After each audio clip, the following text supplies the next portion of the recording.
The little town of Market Blandings was a peaceful sight as it slept in the sun. For the first time since Freddie had left her, Eve became conscious of a certain tranquillity as she entered the old grey high street, which was the centre of the place's life and thought. Market Blandings had a comforting air of having been exactly the same for centuries. Troubles might vex the generations it housed, but they did not worry that lichened church with its sturdy four-square tower, nor those red-roofed shops, nor the age-old inns whose second stories bulged so comfortably out over the pavements. As Eve walked in slow meditation towards the Emsworth Arms, the intensely respectable hostelry which was her objective, archways met her gaze, opening with a picturesque unexpectedness to show heartening glimpses of ancient nooks, all cool and green. There was about the high street of Market Blandings a suggestion of a slumbering cathedral close. Nothing was modern in it, except the moving picture house, and even that called itself an electric theatre, and was ivy-covered and surrounded by stone gables. On second thoughts, that statement is too sweeping. There was one other modern building in the high street, Junior Banks' hairdresser, to wit. And Eve was just coming abreast of Mr. Banks's emporium now. In any ordinary surroundings, these premises would have been a tolerably attractive sight, but in Market Blandings they were almost an eyesore, and Eve, finding herself at the door, was jarred out of her reverie as if she had heard a false note in a solemn anthem. She was on the point of hurrying past, when the door opened and a short, solid figure came out. And at the sight of this short, solid figure, Eve stopped abruptly. It was with the object of getting his grizzled locks clipped in preparation for the county ball that Joseph Keble had come to Mr. Banks's shop as soon as he had finished lunch. And as he emerged now into the high street, he was wondering why he had permitted Mr. Banks to finish off the job with a heliotrope-scented hair wash. It seemed to Mr. Keble that the air was heavy with heliotrope, and it came to him suddenly that heliotrope was a scent which he always found particularly objectionable. Ordinarily, Joseph Keble was accustomed to show an iron front to hairdressers who tried to inflict lotions upon him, and the reason for his vigilance had relaxed under the ministrations of Mr. Banks was that the second post, which arrived at the castle at the luncheon hour, had brought him a plaintive letter from his stepdaughter Phyllis, the second he had had from her since the one which had caused him to tackle his masterful wife in the smoking-room. Immediately after the conclusion of his business deal with the Honourable Freddie, he had written to Phyllis in a vein of optimism, rendered glowing by Freddie's promises, assuring her that at any moment he'd be in a position to send her the £3,000 which she required to clinch the purchase of the dream farm in Lincolnshire. To this she had replied with thanks, and after that there'd been a lapse of days, and still he had not made good. Phyllis was becoming worried, and said so in 6 closely written pages. Mr. Keble, as he sat in the barber's chair going over this letter in his mind, had groaned in spirit, while Mr. Banks, with gleaming eyes, did practically what he liked with the heliotrope bottle.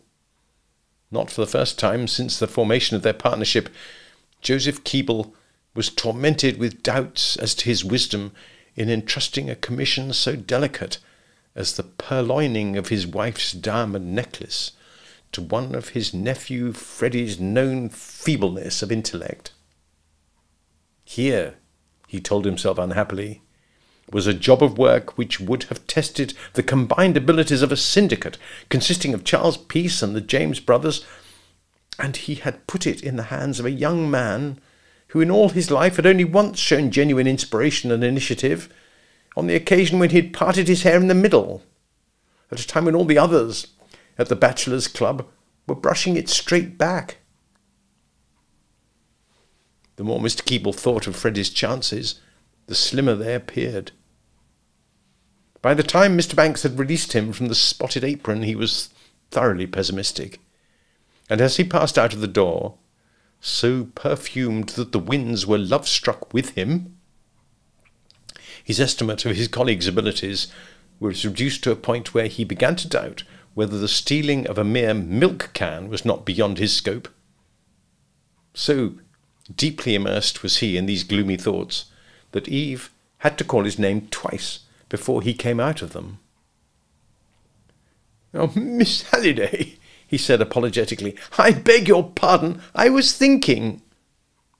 Eve, though they had hardly exchanged a word since her arrival at the castle, had taken a liking to Mr. Keeble, and she felt in consequence none of the embarrassment which might have handicapped her in the discussion of extremely delicate matter with another man.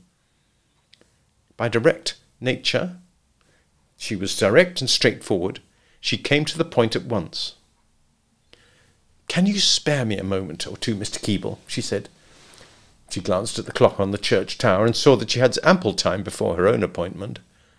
"I want to talk to you about Phyllis." Mr. Keeble jerked his head back in astonishment, and the world became noisome with heliotrope. It was as if the voice of conscience had suddenly addressed him. "Phyllis!" he gasped, and the letter crackled in his breast pocket. "Your stepdaughter, Phyllis." "Do you know her?" "She was my best friend at school. I had tea with her just before I came to the castle." "Extraordinary," said Mr. Keeble. A customer in quest of a shave thrust himself between them and went into the shop. They moved away a few paces. Of course, if you say it is none of my business—" "Oh, my dear young lady!" "Well, it is my business, because she's my friend," said Eve firmly. "Mr. Keeble, Phyllis told me she had written to you about buying that farm. Why don't you help her?" The afternoon was warm, but not warm enough to account for the moistness of Mr. Keeble's brow. He drew out a large handkerchief and mopped his forehead. A hunted look was in his eyes. The hand which was not occupied with the handkerchief had sought his pocket and was busy rattling keys. I want to help her. I would do anything in the world to help her." "Then why don't you?" I am curiously situated." "Yes, Phyllis told me something about that. I can see that it is a difficult position for you. But, Mr. Keeble, surely, if you could manage to give Freddie Threepwood £2,000 to start a bookmaker's business—" Her words were cut short by a strangled cry from her companion. Sheer panic was in his eyes now, and in his heart an overwhelming regret that he had ever been fool enough to dabble in crime in the company of a mere animated talking machine like his nephew Freddie. This girl knew, and if she knew, how many others knew?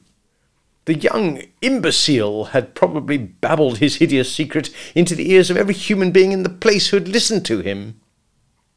"He told you?" he stammered. "He told you?"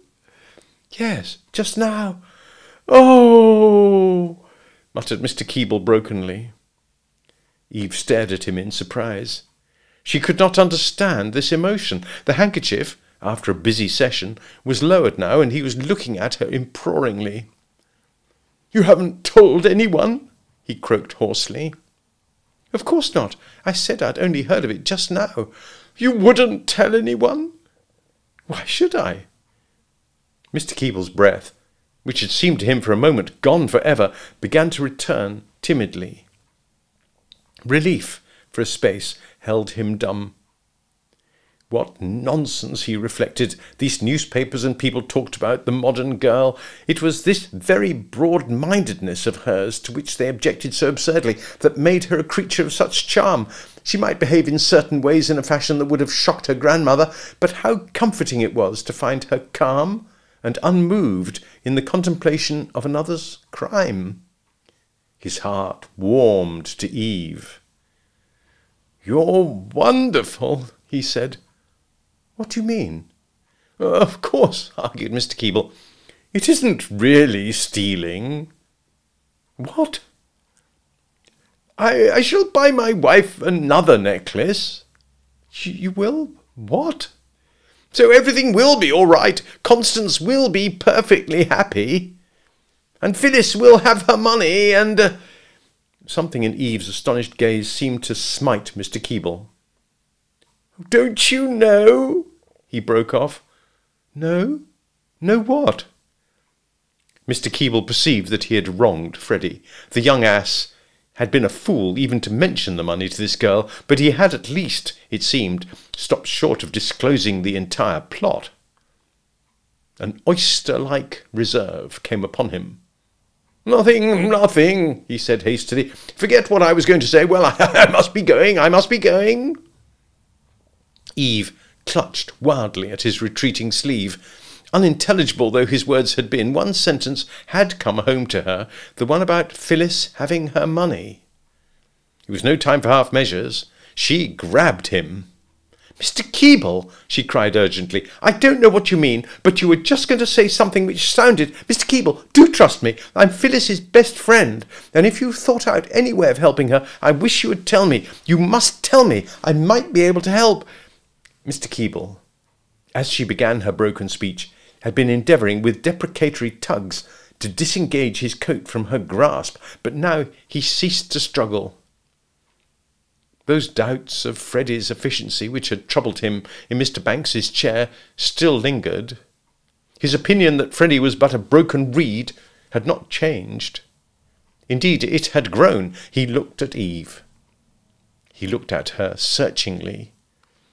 Into her pleading eyes he directed a stare that sought to probe her soul, and saw there honesty, sympathy, and, better still, intelligence. He might have stood and gazed into Freddie's fishy eyes for weeks without discovering a tithe of such intelligence. His mind was made up. This girl was an ally, a girl of dash and vigour, a girl worth 1,000 Freddies. Not, however, reflected Mr. Keeble, that was saying much. He hesitated no longer. It's like this, said Mr. Keeble.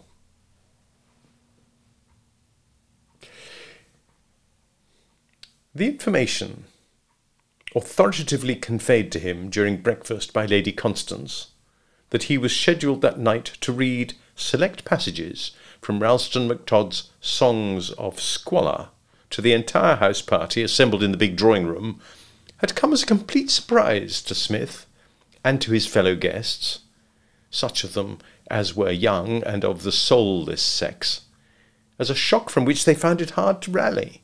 True, they had before now gathered in a vague sort of way that he was one of those literary fellows, but so normal and engaging had they found him, and his whole manner and appearance, that it had never occurred to them that he concealed anything up his sleeve as lethal as Songs of Squalor. Among these members of the younger set, the consensus of opinion was that it was a bit thick, and that at such a price even the lavish hospitality of Blandings was scarcely worth having. Only those who had visited the castle before, during the era of her ladyship's flirtation with art, could have been described as resigned. These stout hearts argued that while this latest blister was probably going to be pretty bad, he could hardly be worse than the chappie who had lectured on the Theosophy last November, and must almost of necessity be better than the bird who during the Shifley race week had attempted in a 2-hour discourse to convert them to vegetarianism. Smith himself regarded the coming ordeal with equanimity. He was not one of those whom the prospect of speaking in public afflicts with nervous horror. He liked the sound of his own voice, and night, when it came, found him calmly cheerful. He listened contentedly to the murmur of the drawing-room filling up as he strolled in on the starlit terrace, smoking a last cigarette before duty called him indoors. And when, some yards away, seated on the terrace wall, gazing out into the velvet darkness, he perceived Eve Halliday, his sense of well-being became acute. All day he had been conscious of a growing desire for another of those cosy chats with Eve, which had done so much to make life agreeable for him during his stay at Blandings. Her prejudice, which he deplored, in favour of doing a certain amount of work to justify her salary, had kept him during the morning away from the little room off the library where she was wont to sit cataloguing books. And when he had gone there after lunch, he had found it empty. As he approached her now, he was thinking pleasantly of all those delightful walks, those excellent driftings on the lake, those cheery conversations which had gone to cement his conviction that of all possible girls she was the only possible one. It seemed to him that in addition to being beautiful, she brought out all that was best in him of intellect and soul. That is to say, she let him talk oftener and longer than any girl he had ever known. It struck him as a little curious that she made no move to greet him. She remained apparently unaware of his approach. And yet the summer night was not of such density as to hide him from view. And even if she could not see him, she must undoubtedly have heard him. For only a moment before he had tripped with some violence over a large flower-pot, one of a row of 16 which Angus McAllister, doubtless for some good purpose, had placed in the fairway that afternoon. "A pleasant night," he said, seating himself gracefully beside her on the wall. She turned her head for a brief instant, and having turned it, looked away again. "Yes," she said. Her manner was not effusive, but Psmith persevered. "The stars," he proceeded, indicating them with a kindly yet not patronizing wave of the hand. "Bright, twinkling, and, if I may say so, rather neatly arranged. When I was a mere lad, someone whose name I cannot recollect taught me which was Orion, also Mars, Venus, and Jupiter. This thoroughly useless chunk of knowledge has, I'm happy to say, long since passed from my mind. However, I am in a position to state that that wiggly thing up there, a little to the right, is King Charles's wain." "Yes?" "Yes, indeed, I assure you." It struck Smith that astronomy was not gripping his audience, so he tried travel. "I hear," he said, "you went to Market Blandings this afternoon." "Yes." "An attractive settlement." "Yes." There was a pause. Smith removed his monocle and polished it thoughtfully. The summer night seemed to him to have taken on a touch of chill. "What I like about the English rural districts," he went on, "is that when the authorities have finished building a place, they stop. Somewhere about the reign of Henry VIII, I imagine, that the master mason gave the final house a pat with his trowel and said, 'Well, boys, that's Market Blandings,' to which his assistants no doubt assented, with many a hearty "Gramercy" and "Oi, fuckins," these being expletives to which they were much addicted. And they went away and left it, and nobody has touched it since. And I, for one, thoroughly approve. I think it makes the place soothing. Don't you?" "Yes." As far as the darkness would permit, Smith subjected Eve to an inquiring glance through his monocle. This was a strange new mood in which he had found her. Hitherto she had always endeared herself to him by permitting him the major portion of the dialogue.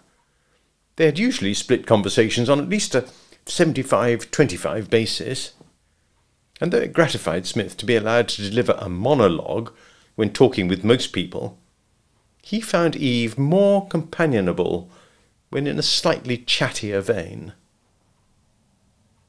"Are you coming in to hear me read?" he asked. "No." It was a change from yes, but that was the best that could be said of it.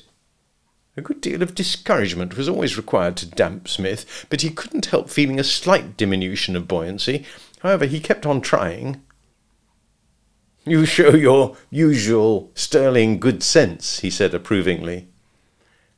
"A scalier method of passing the scented summer night could hardly be hit upon."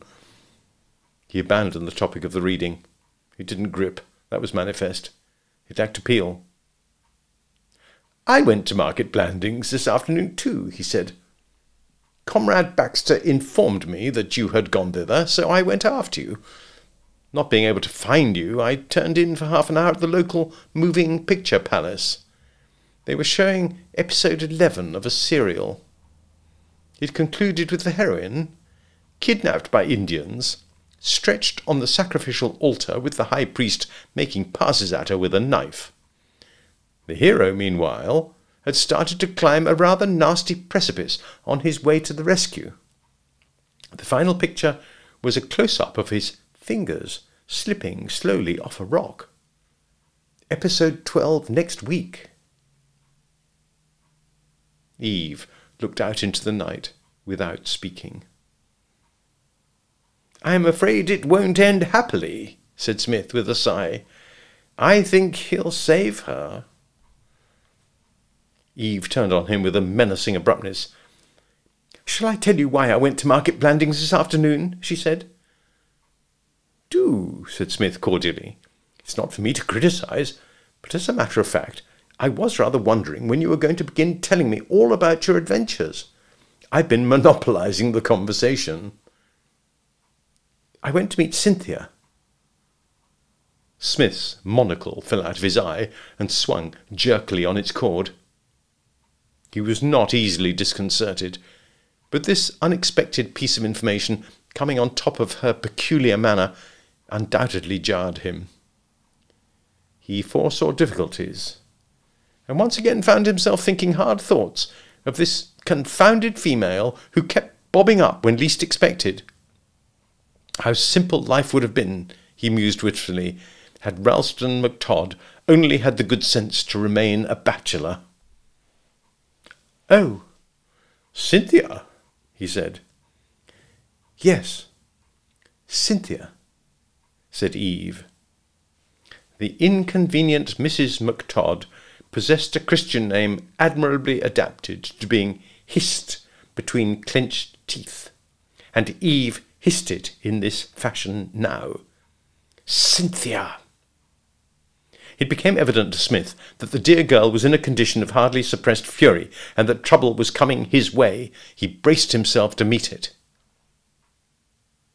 "Directly after we had that talk on the lake, the day I arrived," continued Eve tersely, "I wrote to Cynthia, telling her to come here at once and meet me at the Emsworth Arms." "Oh, in the High Street," said Smith. "I know it. Good beer."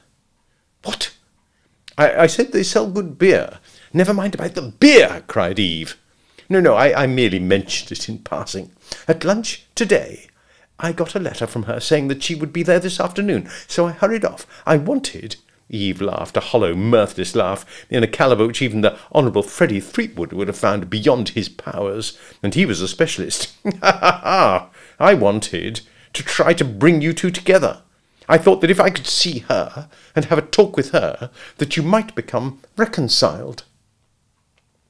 Smith, though obsessed with the disquieting feeling that he was fighting in the last ditch, pulled himself together sufficiently to pat her hand as it lay beside him on the wall like some white and fragile flower. "That was just like you," he murmured. "That was an act worthy of your great heart. But I fear that the rift between Cynthia and myself has reached such dimensions." Eve drew her hand away. She swung round, and the battery of her indignant gaze raked him furiously. "I saw Cynthia," she said, "and she told me that her husband was in Paris."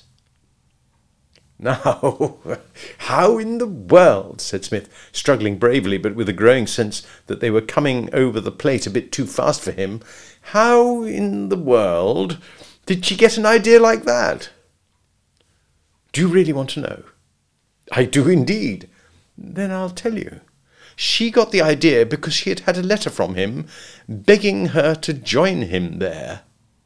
She had just finished telling me this when I caught sight of you from the inn window walking along the high street. I pointed you out to Cynthia, and she said she had never seen you before in her life. Women soon forget, sighed Smith. The only excuse I can find for you, stormed Eve, in a vibrant undertone, necessitated by the fact that somebody had just emerged from the castle door, and they no longer had the terrace to themselves, is that you're mad. When I think of all you said to me about poor Cynthia on the lake that afternoon, when I think of all the sympathy I wasted on you— Not wasted, corrected Smith firmly. It was by no means wasted. It made me love you, if possible, even more. Eve had supposed that she had embarked on a tirade which would last until she had worked off her indignation and felt composed again, but this extraordinary remark scattered the thread of her harangue so hopelessly that all she could do was to stare at him in amazed silence. Womanly intuition, proceeded Smith gravely, will have told you long ere this that I love you with a fervour with which my poor vocabulary I cannot hope to express. True, as you are about to say, we have known each other but a short time, as time is measured. But what of that? Eve raised her eyebrows. Her voice was cold and hostile. After what has happened, she said, I suppose I ought not to be surprised at finding you capable of anything. But are you really choosing this moment to propose to me? To employ a favourite word of your own, yes. And do you expect me to take you seriously? Assuredly not. I look upon the present disclosure purely as a sighting shot. You may regard it, if you would, as a kind of formal proclamation. I wish simply to go on record as an aspirant to your hand. I want you, if you'll be so good, to make a note of my words and give them a thought from time to time. As Comrade Coots, a young friend of mine whom you've not yet met, would say, chew on them. It is possible, continued Smith, that black moments will come to you, for they come to all of us, even the sunniest, when you will find yourself saying, nobody loves me. On such occasions, I should like you to add, no, I'm wrong. There is somebody who loves me. At first it may be that reflection will bring but scant balm. Gradually, however, as the days go by, and we are constantly together, and my nature unfolds itself before you like the petals of some wild and timid flower beneath the rays of the sun. Eve's eyes opened wider.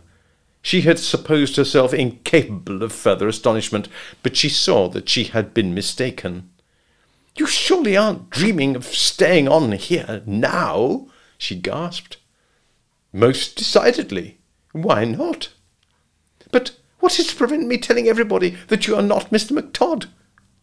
Oh, your sweet, generous nature, said Smith, your big heart, your angelic forbearance. Oh!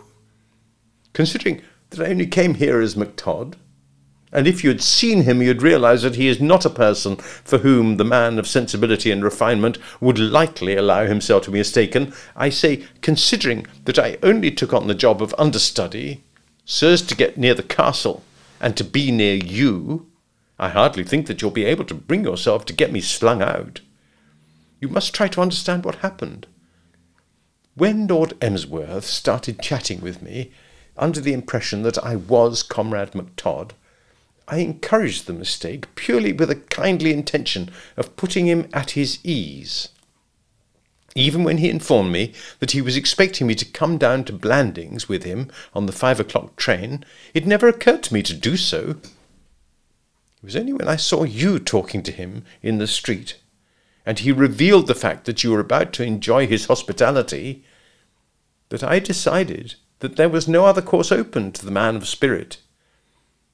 Consider, twice that day you had passed out of my life, may I say, taking the sunshine with you, and I began to fear you might pass out of it forever. So loath though I was to commit the solecism of planting myself in this happy home under false pretences, I could see no other way. And here I am. You must be mad. Well, as I was saying, the days will go by. You will have ample opportunity to study my personality. And it is quite possible that in due season the love of an honest heart may impress you as worth having. I may add that I have loved you since the moment when I saw you sheltering from the rain under that awning in Dover Street, and I recall saying as much to Comrade Waldewyk when he was chatting with me some short time later on the subject of his umbrella. I do not press you for an answer now. I should hope not. I merely say, think it over. It's nothing to cause you mental distress. Other men love you. Freddie Threepwood loves you. Just add me to the list. That's all I ask. Muse on me from time to time. Reflect that I may be an acquired taste. You probably did not like olives the first time you tasted them. Now you probably do. Give me the same chance you would an olive. Consider also how little you actually have against me. What indeed does it amount to when you come to examine it narrowly? All you have against me is the fact that I am not Ralston MacTodd. Think how comparatively few people are Ralston MacTodd. Let your meditations proceed along these lines, and he broke off. At this moment, the individual who had come out of the front door a short while back loomed beside them, and the glint of starlight on glass revealed him as the efficient Baxter. "Everybody's waiting, Mr. MacTodd," said the efficient Baxter. He spoke the name, as always, with a certain sardonic emphasis. "Of course," said Smith affably. "Of course. I was forgetting. I will get to work at once. You are quite sure you do not wish to hear a scuttleful of modern poetry, Miss Halliday?" "Quite sure. And yet even now, so our genial friend here informs us, a bevy of youth and beauty is crowding the drawing-room, agog for the treat. Well, well.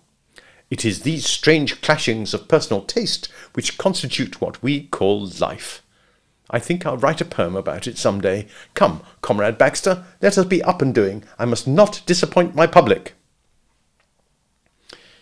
For some moments after the two had left her, Baxter silent and chilly, Smith all debonair chumminess, kneading the other's arm and pointing out as they went objects of interest by the wayside, Eve remained on the terrace wall, thinking.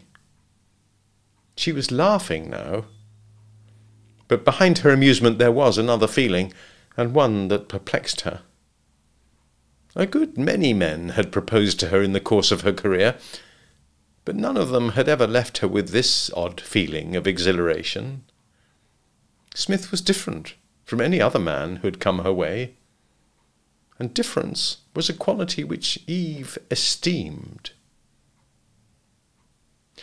She had just reached the conclusion that life, for whatever girl might eventually decide to risk it in Smith's company, would never be dull, when strange doings in her immediate neighbourhood roused her from her meditations. The thing happened as she rose from her seat on the wall and started to cross the terrace on her way to the front door. She had stopped for an instant beneath the huge open window of the drawing-room to listen to what was going on inside. Faintly, with something of the quality of a far-off phonograph, the sound of Smith reading came to her, and even at this distance there was the composed blandness about his voice which brought a smile to her lips. And then, with a startling abruptness, the lighted window was dark, and she was aware that all the lighted windows on that side of the castle had suddenly become dark. The lamp that shone over the great door ceased to shine, and above the hubbub of voices in the drawing-room she heard Smith's patient drawl. "Oh, ladies and gentlemen, I think the lights have gone out." The night air was rent by a single piercing scream. Something flashed like a shooting star and fell at her feet, and stooping, Eve found in her hands Lady Constance Keeble's diamond necklace.